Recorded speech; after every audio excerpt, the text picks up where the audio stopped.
Toute révélation a lieu dans l'esprit de l'homme.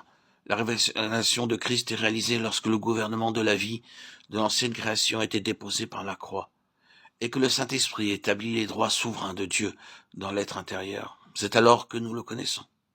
En ce jour-là, vous connaîtrez que moi je suis en mon Père, que vous êtes en moi et que je suis en vous. Jean 14, 20. La révélation de Christ en nous est l'union de notre esprit par le Saint-Esprit avec Jésus ressuscité et glorifié dans les cieux. Le croyant est alors dans l'expérience de sa position céleste en Christ, Éphésiens 2, 6, et de son union avec Christ, celui qui est uni au Seigneur et avec lui un seul esprit, 1 Corinthiens 6, 17. Son esprit renouvelé et rempli du Saint-Esprit devient l'organe de la connaissance des pensées, besoins et intentions de Dieu et de la puissance divine. Nous savons alors différencier l'âme de l'esprit. Une telle expérience ne peut être saisie par l'intelligence. La révélation de Christ produit en nous un profond changement.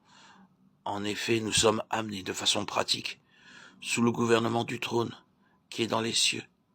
Et voyons clairement que le Saint-Esprit est venu à la Pentecôte pour conduire l'Église dans sa mission et dans son ministère, et pour mettre de côté l'ancienne création en nous. Bien que cela soit généralement admis dans son principe, il en est autrement en pratique.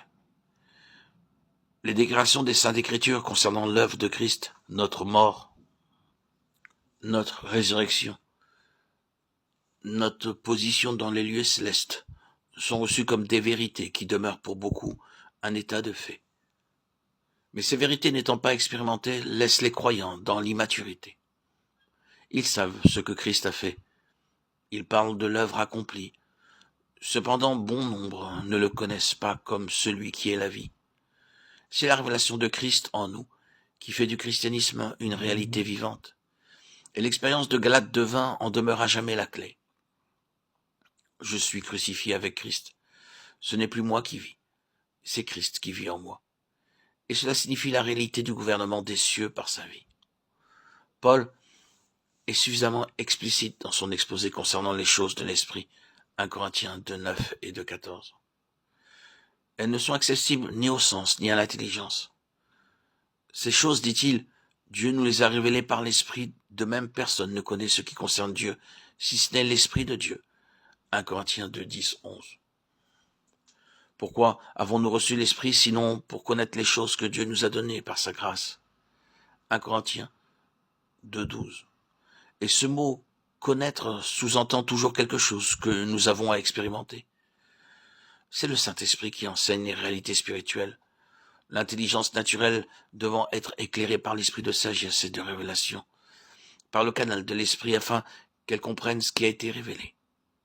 Parce que l'homme, par lui-même, doté de ses capacités naturelles, ne saurait saisir les choses de l'esprit qu'assez spirituellement qu'on en juge. 1 Corinthiens 2, 14. Éphésiens 1, 17, 18, Éphésiens 3, 17. Les sages et les intelligents pensent que les facultés naturelles sont capables et suffisantes.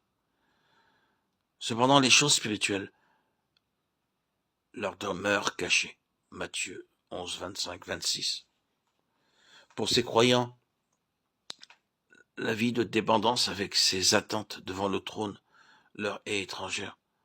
Non seulement ils ne peuvent connaître les choses de l'Esprit de Dieu, mais ils ne connaissent pas Dieu, bien qu'il soit en eux par l'Esprit.